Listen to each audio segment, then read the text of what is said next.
ও নিত্য দাদা, কি ব্যাপার গো? সে আমি কি করে বলবো? সে যে বাবু বললেন তোমার ডেকে আনতে, তাই ডেকে আনলাম।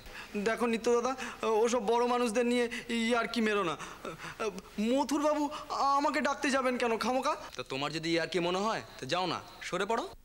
না মানে তা বলছি না, বুঝতেই তো পারছো সেজবাবুর সামনে আসতে আমার হাত পা সিঁটিয়ে যায়। বলছি নিত্য দাদা, কোনো ভুল চুক করলাম? সে করলে কি না করলে তিনি নিজেই বলবেন। দিন রাত খালি ছোট মামার পেছন পেছন ঘুরঘুর ঘুরঘুর করেই চলেছ, অথচ খাতার তোমার নাম লেখা আছে ওই ভট্টাচ প্রধান মশাইয়ের কাজের লোক হিসেবে। তা আমি কি করব? ছোট মামা যদি আমায় ডাকে আমি না গিয়ে পারি? তাছাড়া বড় মামাই বলেছেন সব সময় তাকে চোখে চোখে রাখতে। সেই কৈফত তোমার যাকে দেবার তাকে দিও। হ্যাঁ নিত্য দাদা, সেজবাবু বলেছেন নাকি কোনো কথা? বলেননি, তবে তবে ঠাউর করেছেন। কি ঠাউর করেছেন? বলি মন্দিরের পুজোর কাজকর্ম ফেলে মামা ভাগ্নে মিলে আজ সকালে শিব পুজো করছিলে। আমি জানতুম এই চিত্তিরটা বাঁধবে। জানতে তো গিয়েছিলে কেন? ওকে নিত্য, তুমি এখন যাও, ওর সঙ্গে আমার কথা আছে।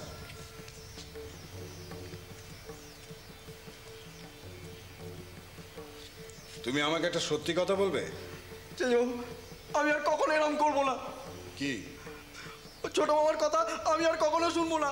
ভারী পেয়ারা আর ছিটের লোক, জানেন তো, যা বলবে সেটাই আমাকে করতে হবে। এবার কিছু বলতে হলে আমি সপাট বলে দেবো। সেজবাবুর কথার বাইরে আমি কিচ্ছু করবো না। সেজবাবু, আমি ধর্ম তো বলছি। কি বলছো? ধর্ম তো অধর্ম করবে আমাকে?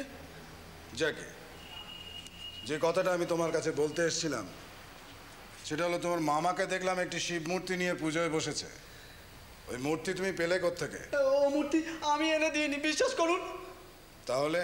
ও মূর্তি মামা নিজে হাতে করেছে। নিজের হাতে করেছে? সেজবাবু এই এই মায়ের মন্দিরে দাঁড়িয়ে আর আর ওই নাট মন্দিরের মাথায় বাবা মহেশ্বর রয়েছেন, তার নিচে দাঁড়িয়ে আমি মিথ্যে বলবো না, মামা গঙ্গাগর্ভ থেকে এঁটেল মাটি তুলে সেই মাটি শুকিয়ে ছেনে ওই মূর্তি করেছেন। আমি কিচ্ছু জানি না। সত্যি অপূর্ব ওই মূর্তি। আমার মনে পড়ে না আমি কোনোদিন ওই রকম ধরনের কোনো মূর্তি দেখেছি কিনা। আমার প্রথমেই মনে হয়েছিল ছাঁচে ঢালা কোনো বাজারে কেনা মূর্তিতে ওই রকম দেবকান্তি আসে না। তোমার মামাটি বড় গুণধর ভাগ্নে মশাই।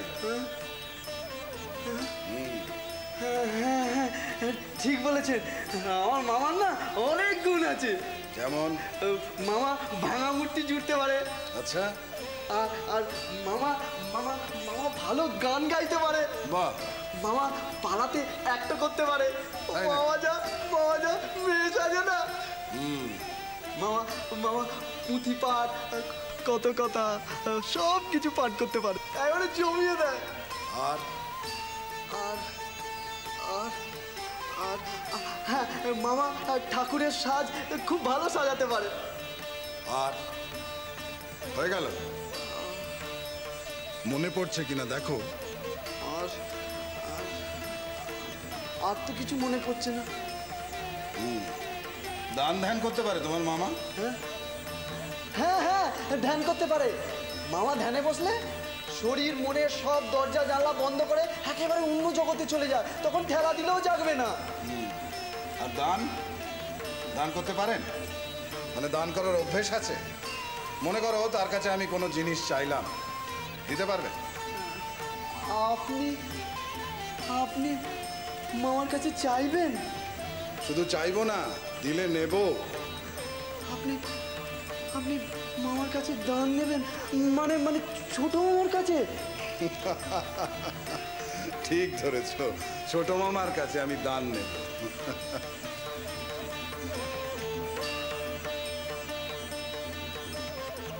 মামার কি আছে যে মামা দান দেবে?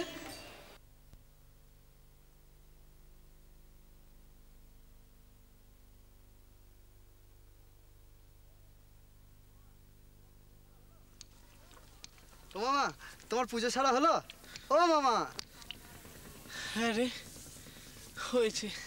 কি এত ভাবছো এখানে বসে বসে? ভাবছিলুম না রে, তাল সামলাচ্ছিলুম। সে আবার কি কথা? ধ্যান ভাঙতেই হঠাৎ খেয়াল হলো সব কিরম গন্ডগোল হয়ে যাচ্ছে।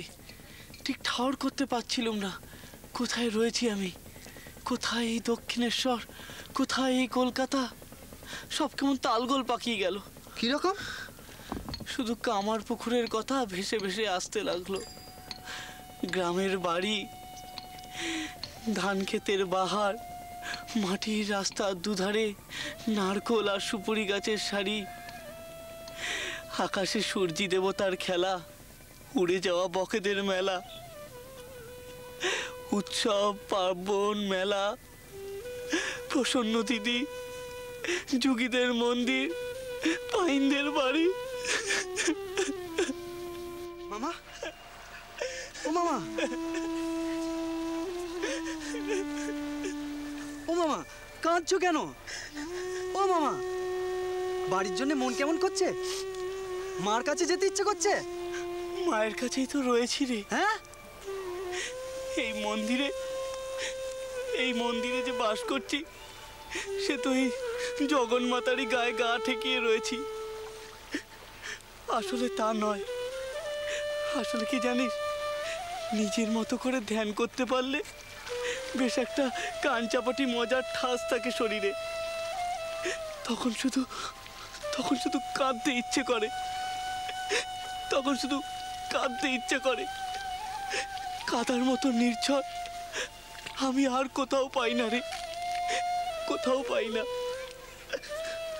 তুই এসব কি করে জানবি, কি করে বুঝবি? তুই তো এখানে মাস কাবাডির আয় করতে এসেছিস। যার যেমন কল। কল নয় রে, ফল, কর্মফল। আমার হবে। তুই এক কাজ করগে যা, ওইখানে ওই ফুল বেলপাতা পুজোর সব পড়ে রয়েছে, ওগুলোকে তুলে গঙ্গা গর্ভে রেখে আয়। বাবাকেও ভাসিয়ে দিস। আজ ভারী তৃপ্তি করে পুজো করেছি রে। ও মামা, কি রে? বলছিলাম তুমি তো কত কি পারো। তুমি মূর্তি করতে পারো, ভাঙা মূর্তি জুটতে পারো, গান গাইতে পারো, হ্যাঁ, মেয়ে সাজতে পারো। তা কি হয়েছে? তুমি ভালো পুঁথি পড়তে পারো, তুমি ঠাকুরের সাজ দিতে পারো, হ্যাঁ, তুমি ধ্যান করতে পারো। কি হেয়ালি করছিস? এই তুমি দান করতে পারো। দান? ধরো গিয়ে তোমার কাছে কেউ তোমার প্রিয় জিনিসটা চাইলো, তুমি তাকে দিতে পারবে? বলো মামা, পারবে? পারবে মামা? তুই শোনো না মামা, হেয়ালি করছিস। ও মামা, ও মামা শোনো না, ও মামা। ভট্টাচ মশাই, কি আপনি এখনো জাননি সেজবাবু? আগে না। কোথায় ছিলেন? কুঠি বাড়িতে। ভট্টাচ মশাই, আমি একটু ঠেকে গেছি আজকে। এই মন্দিরের একজনের অনুগ্রহ আমার আজকে ভীষণ দরকার। আমি সেই অপেক্ষা তো বসেও ছিলাম, জানি না কেন এত দেরি হচ্ছে। আপনি ঠেকে গেছেন মন্দিরের একজনের কাছে? আমি তো কিছুই বুঝতে পারছি না। আসলে মন্দিরের একজনের কাছে আমি একটা জিনিস ভিক্ষা চেয়েছি, তা জানি না সে আমার মান রাখবে কিনা। আপনি নিশ্চয়ই রসিকতা করছেন, তবে সেজবাবু আপনার রসিকতাটা কিন্তু আমি মোটেও ধরতে পারছি না। আপনি মন্দিরের একজনের কাছে কিছু ভিক্ষে চেয়েছেন, তাতে আপনার মান বিপন্ন। ভালো বলেছেন। আপনি বিশ্বাস না করলে আমার কিছু করার নেই, তবে আমি সত্যিই চেয়েছি। আর এছাড়া আপনার সঙ্গে আমার একটা অন্য কথাও আছে। আজ্ঞা করুন। আমি নিবেদন করব, আপনি আজ্ঞা করবেন। এ তো মহা মুশকিল দেখছি। আপনার দৈন্যদশা কিছুতেই কাটতে চাইছে না।